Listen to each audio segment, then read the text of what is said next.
agamanya sendiri. Saya dulu ketika masih beraja kat UIA, bekerja sukarela di Perkim. Ada seorang orang Kelantan itu, Profesor Abdullah. Dia ambil PhD dan Master dan PhD di Ohio University. Dia cerita dengan saya bagaimana Barat itu merusak minda mereka. Dia ambil PhD kat sana. Ada beberapa orang profesor yang setiap masuk pasti mencemoohkan Islam. Abdullah, you are Muslim? Yes. Muslim. Agama yang pro gitu kan, barbar religions, ya. Uncivilized religion, macam-macam lah gitu. Dia pun termenung begitu. Tapi tiap hari, setiap profesor datang, dia pakai isu lain. Profesor datang, isu lain. Bahkan yang paling berat itu katanya, setiap mereka pasti berbicara tentang kedudukan perempuan. Awak kata Islam itu agama betul, tengok perempuan itu, Pak. Pembagian harta warisan, laki-laki 1, perempuan setengah. Mana itu? Unjustice religion. Persaksian di persidangan, laki-laki 1, perempuan 2, laki-laki 2, perempuan 4. Apa itu? Sekarang tak ada beza laki-laki dengan perempuan. Ada perempuan profesor, ada laki-laki profesor. Tak ada lagi bezanya. Apa kata Profesor Muhammad Nuh waktu itu? Saya hampir murtad, Ustaz. Saya orang Kelantan, dididik secara Islam betul, hampir murtad. Tapi pertolongan Allah datang. Suatu hari profesor saya yang Yahudi itu dapat research tentang perbezaan kesaksian lelaki dan perempuan di mahkamah-mahkamah yang ada di Amerika. Karena dia student, dia perlu duit, dia ikutlah dalam penyelidikan itu, dalam research itu.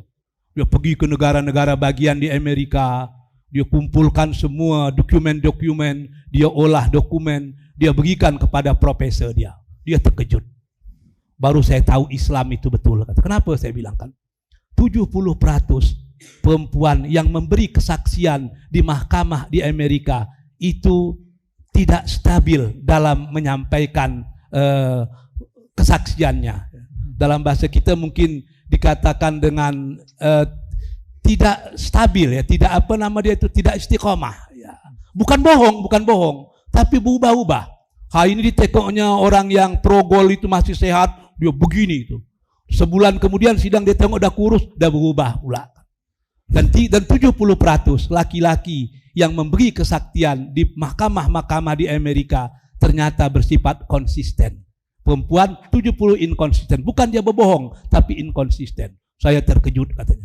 Mungkin inilah rahasia kenapa Allah Azza wa Jalla memberikan kesaksian lelaki 2 kali kepada perempuan, agar perempuan itu saling melengkapi. Dan hasil penyelidikan kami, perempuan inkonsisten memberikan kesaksian ketika dia sedang datang bulan. Pada ketika menstruasi dia memang dalam keadaan yang labil, tidak stabil. Selepas itu saya pergi cari masjid di Ohio, saya bersahadat kembali. Ternyata apa yang dikatakan Allah itulah betul. Itu yang disebut dengan at-tashkik. Ya. Yang kedua, yang selalu dijadikan modal, dijadikan senjata bagi kelompok liberal, kelompok plural, kelompok sekularisme, itu adalah taswiyah. Menjadikan umat Islam itu inferiority. Ya. Kita lemah. Barat hebat. Kalau nak hebat itu pergilah ke barat. Andai kata kita tetap di timur, kita tak jadi apapun. Oleh kerana itu kita harus menjadikan barat sebagai kiblat. Padahal Turki sudah melakukan hal yang sama di masa Mustafa Kemal, tapi akhirnya Turki itu kehilangan masa lalu dan tidak punya masa depan, sehingga dikatakan menjadi negara yang disebut dengan negara sakit di Eropa. Tapi kelompok-kelompok seperti itu memang menjadikan barat adalah menjadikan dirinya lemah dan menjadikan barat adalah segala-galanya. Yang berikutnya, kelompok-kelompok seperti ini adalah kelompok yang at-tarkij ala zanimil mar'ah wa tahriruha. Kelompok yang berupaya feminisme tadi menganggap perempuan adalah segala-galanya, sehingga ditanamkan kepada perempuan-perempuan kita equality, sama semua, tidak ada beza laki-laki dengan perempuan.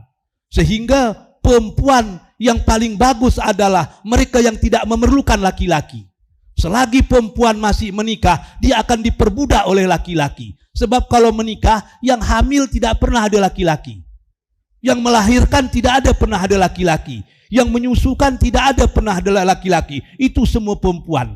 Maka pernikahan itu bentuk perbudakan perempuan terhadap laki-laki terhadap perempuan. Itu ditanamkan kepada mereka. Sehingga hari ini di Jepun banyak perempuan yang berkawin dengan robot. Dan laki-laki juga berkawin dengan robot.